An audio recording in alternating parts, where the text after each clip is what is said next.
YouTube and share the link. Terrific.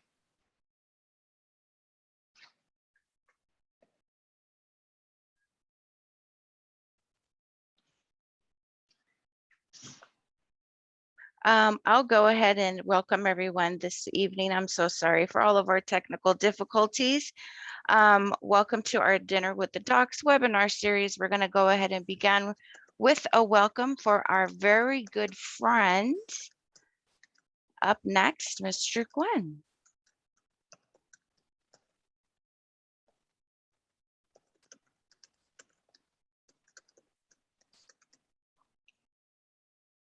Are you sharing or are you meaning to share?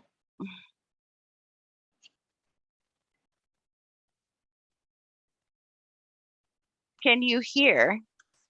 Great. Yes. Oh, no, we cannot hear.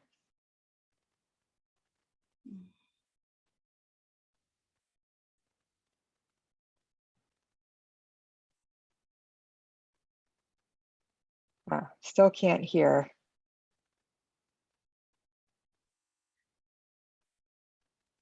Not that I like to hear my voice on these things, but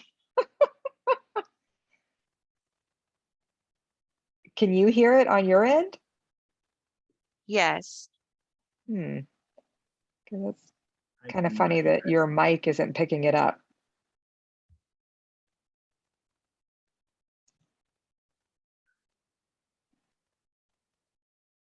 If we can go ahead and just jump into our content. Okay. Sure. So we'll try and play that for you later, but it was really great. Tony sort of was introducing this session. We're really excited to have these community connection events again weekly going forward. Tony was also announcing that Champions United is coming back and telling us a little bit about that. So be on the lookout for that. And today we have Brian DAgostino, who is the Director of Fire, Science, and Climate Adaptation at SDGE. And we're really excited because he's going to talk about the environmental effects on lung health, which is a huge topic. But I'm sure he's going to drill down on some key points for us so that we'll have a little bit more of a working knowledge of this area. Brian, do you want to take it away? Yeah, I am very happy to, and thank you so much. Good day, everybody. As you heard, I'm Brian DAgostino, a meteorologist and the Director of Fire Science and Climate Adaptation for SDGE. And yeah, I'm here today, and I really want to put my meteorologist hat on for a while. I want to talk about last winter and kind of how the rainfall did and how we think that's going to impact the upcoming wildfire season. Because as we know, wildfires and the smoke that we see associated with those wildfires have really big potential impacts here. So we're going to get into that. So with that, I will start sharing my screen. And if I could get a quick thumbs up that we see it, that's great. Looks great. We'll dive right in here. So I'm going to get right into my kind of first slide, and we're going to give a bit of a weather and drought outlook to start, because it's going to set the stage for this upcoming season. And then we're going to talk about things that we can do to be prepared for, the potential for an increase in wildfire smoke. So we want to start off by taking a look at the rainfall we've had during the last rainy season here. It's just coming to an end, though I think we may still have another rainstorm or two in us before we really transition to summer here. But some of you may remember last time we were actually meeting.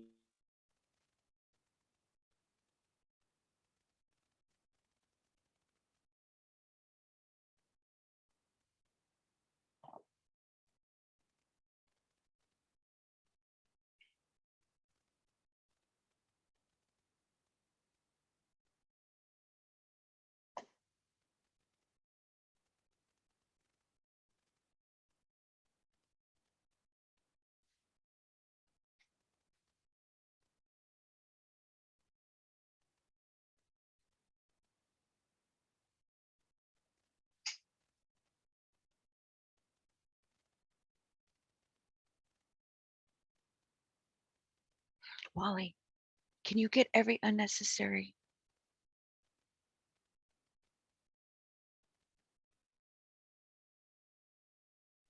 Darn it. I guess we lost him for the moment, but I think he's logging back on. So hold on. Confirm that, Laura?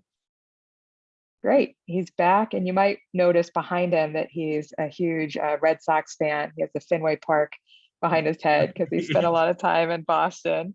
Yes, watching those the big snowstorms come up the East Coast was definitely what inspired that passion in meteorology. But Cool. now we're applying it to, you know, the fire weather here in California.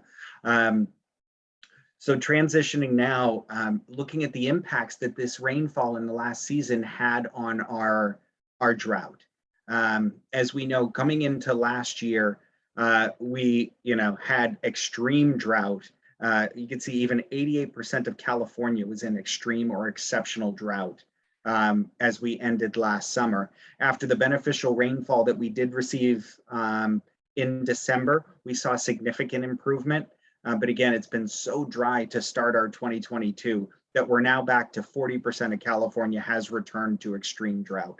And the reason I share this is because this does ultimately impact the potential for wildfire, especially as we get into the northern and central part of California, where we get a lot of those timber forests. There is an above normal chance for wildfire in those areas, and that smoke can impact us here across Southern California. The fuel moistures, which are so important to wildfire here in San Diego itself, are actually currently the best they've been in the last few years. And we have thanks to some well-timed rainfall during the month of March for that. But live fuel moistures, the amount of moisture in the dead plants, or pardon me, the live plants right now, well above their 10-year average. So that's good news in terms of our fire potential. The greenness of the grass, many of you probably noticed just by looking out the window here in San Diego that there is still lots of green grass out there. We probably still have another month or two before that starts fully kind of curing out and turning brown. And then the dead fuel moistures, all the stuff on the ground still has quite a bit of moisture in it. From the rainfall that we've been seeing early in the spring. So certainly good news there, because we think back to years such as 2014. Many of us remember lots of large coastal fires here in San Diego in the month of May, and it really doesn't, that looks unlikely at this time based off the fuel moisture assessment that we're seeing right now. But as we start to look ahead to this upcoming year, so many of us have heard as, well, is it an El Nino? Is it going to be really wet? How about a La Nina, right? We know those years tend to be dry. Well, actually, the latest information coming from NOAA, the National Oceanic and Atmospheric Administration, is that we're going to be kind of right in the middle, what they call ENSO neutral. So what that usually means for us is we just trend a little bit drier than normal. So it doesn't look for us like we're likely to have a big drought busting type of year coming up the end of this year. And that also leads to the potential for increased wildfire activity across the region. The other thing I wanted to share, because it has such a big impact on our weather here in San Diego, is what's the water temperature right off our coast. And if you look at the global map on the left, you'll notice we have North America there in the northern half of the globe there. We do have some blues right off the west coast of North America. Now that shows some cooler water. Now what that tells me is that actually the ingredients are going to be there for a pretty decent May gray and June gloom as we head into this year, having that water cool. Because as the deserts warm up and get really hot and that water off the coast is still at or pretty cool, that's an ingredient for those low clouds. So look for a pretty normal May gray and June gloom this year. But then as we transition into the summer and the fall, official forecasts from the National Weather Service are that, you know, just like almost every year now, we can count on it being a hot summer, and we can count on it being a hot fall. And all that being said, that would contribute to wildfire activity. So the basic outlook coming from the fire agencies is, the ingredients are there for near to slightly above normal fire activity across a region. One of the saving graces is that there's not as much grass around as there are in really wet years. So that could actually keep fires a little bit lower early in the season. And then fire agencies are actually saying we may have a little bit more shower activity, what we call our monsoon. There may be a little bit more monsoonal activity as we head into this summer. So all that leading into a normal to slightly above normal fire season across the region. But part of it is being prepared, right? Because we do know that even if here in Southern California, we're not seeing lots of fire activity, we have been seeing smoke coming down from the north the last several years. So I'd like to point you all to the San Diego County Air Pollution Control District. This is where we get our information to try to help keep our SDGE employees safe and make sure that they have the proper PPE and the protective equipment when they're out working, when we are looking at high smoke counts. And you can see here from Alpine to El Cajon, all the way to Oceanside, you get neighborhood by neighborhood readings of air pollution control. And I'd encourage you to head to that website and take a close look because it is really good information. Additionally, part of where they get all of their information from is NOAA, where this map that you're showing, and if you go in and do Google searches, for those of you who really like to geek out on some of the weather stuff, you can get in there and look at smoke dispersion, and you can start to look out days in advance, and you can end up searching and finding if the atmospheric models are showing lots of smoke coming down from the north. This image that I shared was from just after Labor Day weekend back in 2020. There were large fires happening in Northern California all the way up through Oregon. And I remember everybody thinking, what a weird time for a marine layer in San Diego. And it actually wasn't the marine layer. It was actually those thick clouds that had propagated all the way down from the big fires in Northern California and the Pacific Northwest. Some of the modeling that's happening with the wildfires, I want to play this for you because there is really advanced science going on, and we're working at SDGE. And part of it is to really advance not only wildfire modeling and wildfire potential, but also looking at smoke plume modeling. You can see with that particular graphic, we do see the advancement of, if you watch this closely, you'll see a wind front start to come in, and then you'll see the impacts that the winds have on the smoke plume when it ends up hitting it right about there. And really starts drawing that smoke plume. So there is quite a bit of science going into these advanced modeling methodologies. But from SDGE's perspective, we do have many programs and offerings, to try to help mitigate the impacts of extreme weather, and part of that is really mitigating the impact of possible public safety power shutoffs.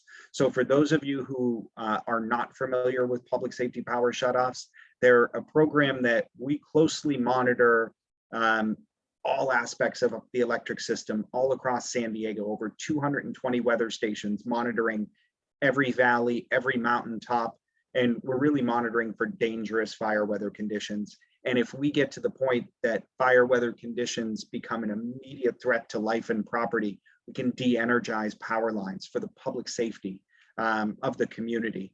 And all information on that program can be found at sdge.com. You can see the link there, wildfire safety and PSPS info. But it becomes so important because so many of us have medical devices.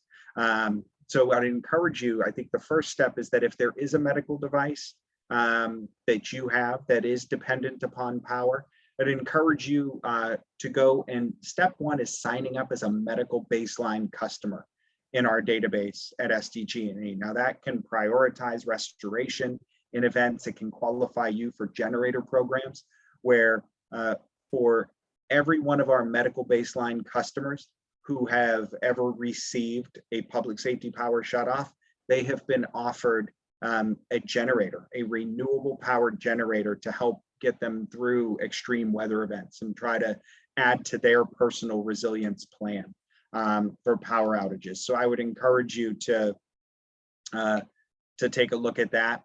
And then the last thing I wanted to point out was our community resource centers. If we do implement a public safety power shutoff and you have devices that need to be charged, you can go to our website, and we do open these resource centers in the impacted communities, and they offer water, Wi-Fi, medical device charging, snacks, car phone inverters, right? So you can plug that into your car and use your car to charge your devices, even water trucks for livestock and other essential needs.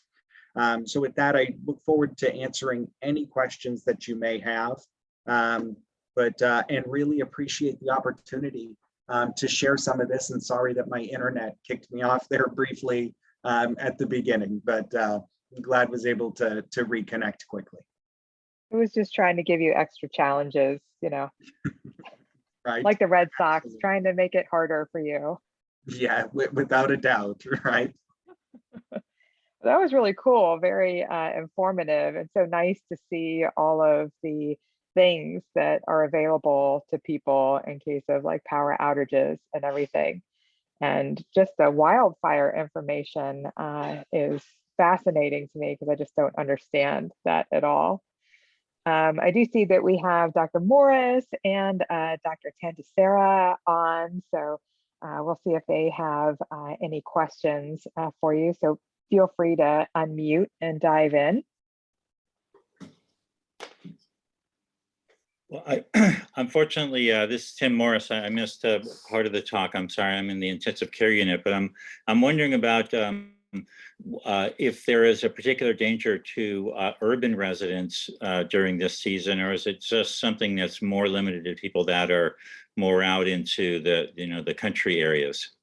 Yeah, it is a great question. And wildfire risk is, we do have coastal canyons, right? As we know, there's Tecolote, there's Rose Creek, and then there's 100 other, right, smaller canyons that do pose wildfire risk. And we do have fire safe councils across all of San Diego. And I would encourage everybody who lives along or near a canyon to have a preparedness plan, right? It's not only those in the backcountry that need those preparedness plans, because a fire in the canyon could certainly cause an evacuation, could get you out of your home overnight, and having a plan of, how am I going to keep my medical device charged? How am I going to get information?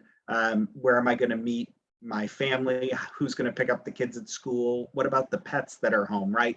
All of those things are important to think about before the event. So I think it's a great point when we talked about wildfire, but really as we move forward, right, we are into a changing climate, and we're coming into a climate where we are seeing more weather extremes every year, right? Last summer, it hit 116 degrees in Portland, Oregon, right? The hottest it had ever been before was 108, right? So we're not just slightly breaking some of these records. I think these urban areas are going to be more prone to some of these extreme conditions. So I think when we start looking at cool zones and having some of these resiliency plans in place, I think it's a prudent thing to do, and we're certainly doing it as an energy provider, looking closely at any potential vulnerabilities on the energy system, applying the latest science, and then ensuring that we do have a resilient system. So thank you for the question. One of my other question, I think this is kind of reflect how little I know about this field, and that's mostly because we're just used to plug something in and it draws electricity and it works. But I'm wondering about if people have medical equipment. Some are probably low drawing things like oxygen concentrators, and others are probably high drawing things like maybe ventilators. is there some difference that people should make in their contingency plans? You know, is one work well off of a generator and the other not, or is it all pretty much, would you lump it all the same? I wouldn't lump it all the same. I would look at your specific need, and I would tailor a preparedness plan based on your particular medical need. And we've seen that when building resiliency into the backcountry, where we've worked with some customers, right? And in some cases, a car inverter, right? A simple plug that can allow you to charge things off your car is sufficient. And in other cases, folks have gone in and said, no, you know, my medical requirements are so important that I'm going to get a whole house generator with a flip over switch, right, to ensure that I have resilient whole house energy. So it is a case by case basis. What would you recommend for somebody who heard that and wanted to kind of do an audit of what they have and try to work those things out? What would be the next step that they would do? I would think that one of the first steps is that if you're not a medical baseline customer registered with SDGE, I would take that step, and I would go to sdge.com, and from right there, if you do just the search on medical baseline, you'll have all the instructions that you need to get signed up. Great, thank you. And thank you for the question.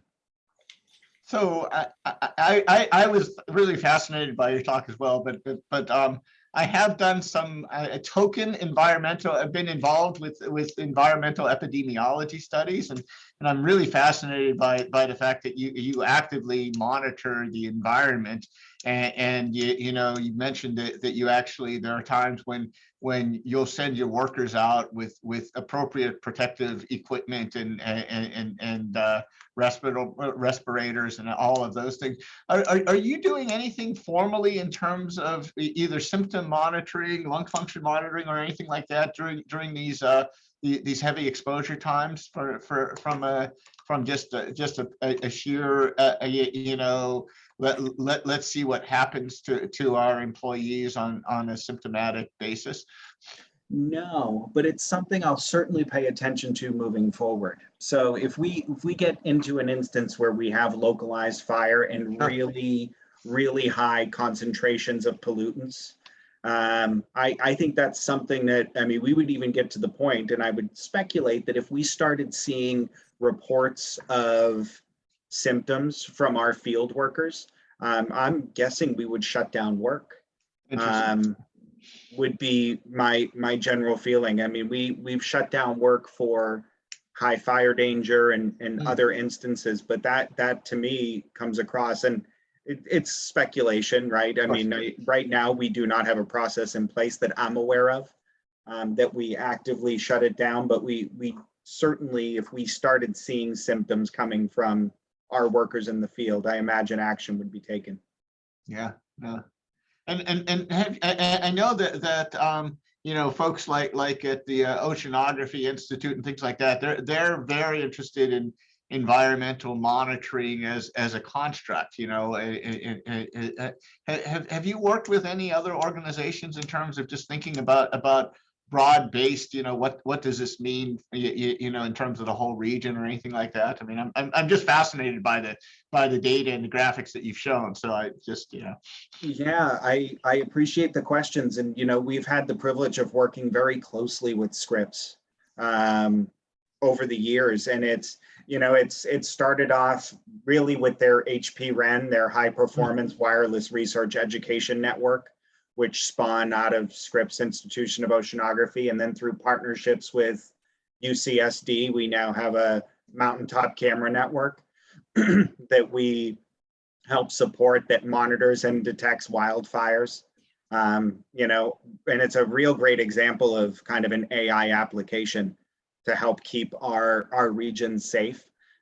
Additionally, working with Scripps, trying to innovate real-time coastal flood modeling to kind of create the climate resilience that, you know, we really are going to need here in San Diego in decades ahead of us. So being very proactive with understanding how tides will impact critical infrastructure And that's just to name a few. Their center on Western water extremes does great work out of scripts, and we're applying a lot of that to our ability to actually anticipate fire danger, 4 to 7 days in advance, just because they run so many models. We're using those models for other things other than just looking at atmospheric rivers. So yeah, that's just to name a few. It's strong partnerships. Outstanding. Thank And you. Brian, you might not know this, but Keelan actually came from Boston as well, just Yeah. like 3 years ago, right? Yeah, 2.5 years ago. Yeah, I saw the Fenway Park singing in the background. I was wondering about that too. That's great. Yeah, it's home. So, Kellen, what do you miss the most about Boston? Oh, my goodness. Good Italian food. Absolutely. I was thinking the lobster rolls in the North End is what I miss the most. Yeah. But Brian, like do you have Dunkin's on every corner. Yeah. So. Don't say that Italian food thing in Little Italy, or they'll I know they'll come for you. Probably. Laura and Brian, maybe this question is for Brian too. What can residents in the San Diego do if they have, and the concern of the power going out, and they need the power for special equipment to help them breathe, etc.? How can they be cared for in emergency services, and what can SDGE do to help?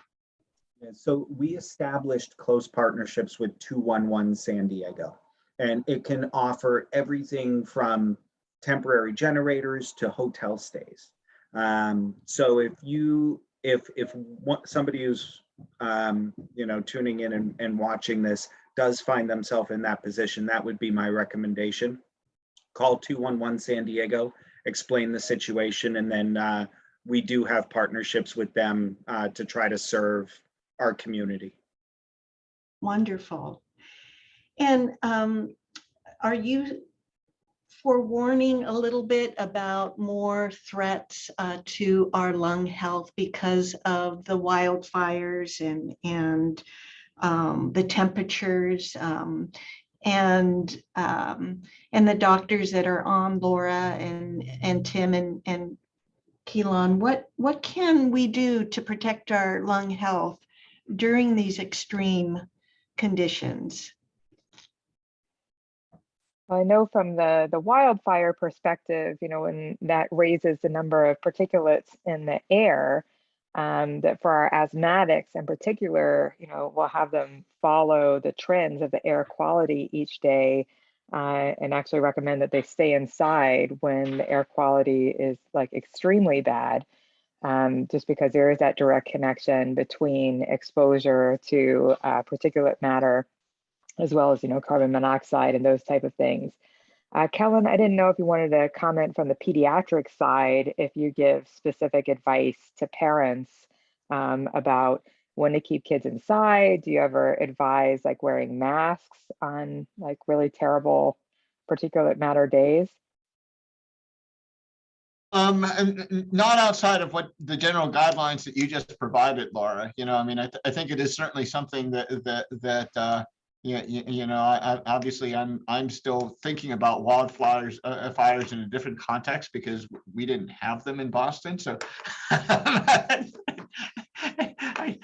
think I have to kind of revise my whole thinking as I continue to transition down here. But it's a great point. But outside of the basic tenets that you set forth, I have not been doing anything. But I think it's a great thing to revisit. So I think we should declare some sort of moratorium on Boston comments, at least for the remainder of. You're outnumbered here today, Tim. I think it is an interesting idea about staying indoors, and sometimes I know for my patients that requires a bit of explanation, but it is the case that that some of the matter is particulate matter, and the particulate matter, you know, the suspended particles in the air are less likely to get into indoors.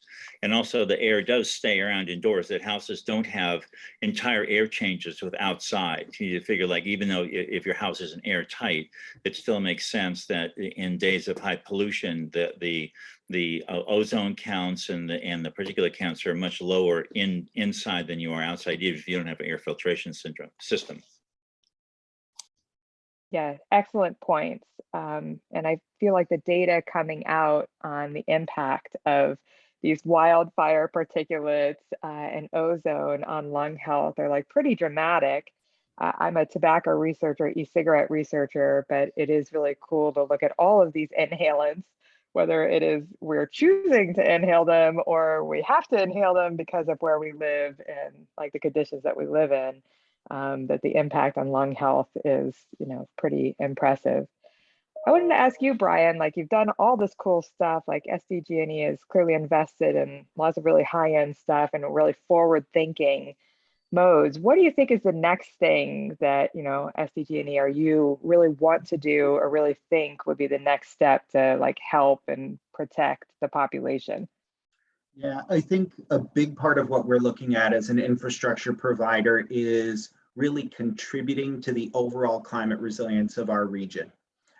So whether that is providing energy resilience or energy stability at resilience hubs, right? Places where we can educate the community on climate and then be a resource for the community during extreme weather events. I think that's a big part of what we want to do. And then at the very least, right, we see the impacts that wildfire has across California, across the Western US, really across the world. And a big part of it is operating safely, right, and doing everything in our power to operate the electric system through these very high fire risk times and during extreme weather conditions. And do it in kind of a prudent way and do our very best to minimize the impact that it's having on all the communities that we serve, because these really are extreme weather events that are culminating in huge impacts. And you know, we certainly don't want a fire, but we certainly don't want to have the power turned off all the time. So finding ways that we can be as prepared as possible and as resilient as possible to not only wildfire, but to all extreme weather. And it sounds like that that's just going to get harder as the years go by. Yeah, that is what the climate science is saying. Here in California, every few years, the California Energy Commission publishes what they call California's climate assessments. The fourth came out several years ago and said that we'd be looking at over a 70% increase in wildfire across California, you know, in the coming decades. And in most cases, as we've seen, with over 4 million acres burned in 2020, and then another over 2 million acres burned last year, we're already starting to even exceed some of those projections. So hopefully we end up seeing, you know, a couple years that start balancing out those trends, knock on wood, but that's, yeah, exactly. But we'll be prepared. And that's why we keep preaching preparedness. Just because we have been seeing these trends as we do monitor the environment very closely, the trends are very clear. And you might have mentioned this and I might have missed it, so apologies. But I had heard a talk at the California Thoracic Society last month, and they were saying that part of the wildfire problem is how the California beetle has the fungus on it and it's infecting all these pine trees, and the pine trees die within 12 months. And then there's all this dead wood that can burn, and that is driving some of the wildfire. And Yeah. is there anything that SDGE like is thinking about trying to fix that? Well, yes, and part of it is fuel management. So the same way that you look at it, and I promise I won't mention Boston again, but if a nor'easter comes up the East Coast and you have an extreme weather event, what you do, you obviously can't move the houses, you can't make the storm less, but you can start to adapt the houses, right? You put them up on stands, you move them a little bit further inland, and they've been doing that for a century. A lot of the tendency and what we can do and what we do have control over here in San Diego is we can start clearing brush and vegetation from around houses. We can build large defensive, what they call fuel breaks, which can be 100 to 200 feet of a fuel break to give firefighters an opportunity to get a leg up on some of these ignitions. So we're providing grants to local fire safe councils so that they can do programs to try to help prevent their communities from being, very highly impacted, because we can't stop the fire from happening. We know it's a natural process. We can try to minimize electricity being a source of any of it, but lightning starts fires, cars start fires, right? All these things happen. So what we have to try to do is make them less destructive when they do happen. Awesome. Brian, and everyone, as you know, the American Lung Association is very proud to be in partnership with San Diego Gas and Electric, and they are truly passionate about clean air and clean transportation and the promotion of electric vehicles, and certainly the impact that that has in reducing emissions into the air. Making the air, improving the air we breathe. So you at SDGE, Brian, as an amazing forward-thinking company and a leader in the nation for the work that you're doing in clean air. Again, we are so grateful for our partnership with SDGE. Well, thank you so much for the opportunity to be here. Yeah, thank you. Wonderful. Well, Laura, I'm just fascinated by, again, even the wildfires that happen here. Brian, you probably can vouch for this, but it does impact Bostonians. Is that correct? Yes, if you go back to that slide, what we found is, especially the last few years, as we've seen more and more beetle kill, as you mentioned, through the forests. So our forests are more susceptible to large, hot, burning forest fires. And that smoke is not only traveling to the East Coast, it's traveling across much of the world in a lot of cases. And when we start looking at some of the contributors, what we find is a lot of these forest ecosystems, what we're observing is that they are very sensitive, fragile ecosystems. And here in California, I read an article recently that showed over the last 22 years, we're looking at the driest period that we've had in the last 1,200 years. So that type of long-term drought is what stresses these thirsty forests and actually makes them susceptible to insect infestation and other things. So that's part of how this cycle works. Amazing. I would never have thought what is happening in California can impact, but I'm learning something every day, and definitely when I listen to you, Brian. So I'll hand it back to Laura. Yeah, I feel like this has been a really good, insightful conversation. So thank you, Brian, for sharing your knowledge, and for everybody else for asking such great questions. Brian, was there any closing comment that you wanted to leave us with? I'll just stick with the theme of preparedness, and that it does make such a difference for us to have a plan for ourselves and for our families. So I'll leave it at that. Thank you. Awesome. And sorry we couldn't share the video of Tony, but he was very excited and thankful that you were talking with us today. And we are excited that Champions United is coming back. So there's a website for that I posted in the chat box. It's going to happen June 9th of this year. So thank you very much, everybody, and we'll see you Laura, next week. Maybe I could ask you real quick, can you tell us a little bit what we'll expect next week with your talk? Yeah. So I'm the local e-cigarette expert. So I'll be talking about, the updates to the field and what we know so far about e-cigarettes. And one of the things we'll touch on is the fact that they tend to increase nicotine dependence. They tend to have a higher nicotine dependence than conventional tobacco. And a lot of people end up being dual users of both these e-cigarette devices and conventional tobacco. And the health signals coming out of that group of people is a bit scarier than when we see in either one of the inhalants alone. So excited to share that next week. Awesome. Thank you. I would expect some very tough questions from the host, though. It's going to be one of those hostile interviews. I expect the worst. I'm ready for it. And Brian, please come back anytime. We love having you. And Laura, I can't wait for next week. And Tim, I've got my e-ticket for your questions next week. Outstanding. Thanks, everybody. Have a good night. Thank you. Bye-bye. Thank you. Bye-bye.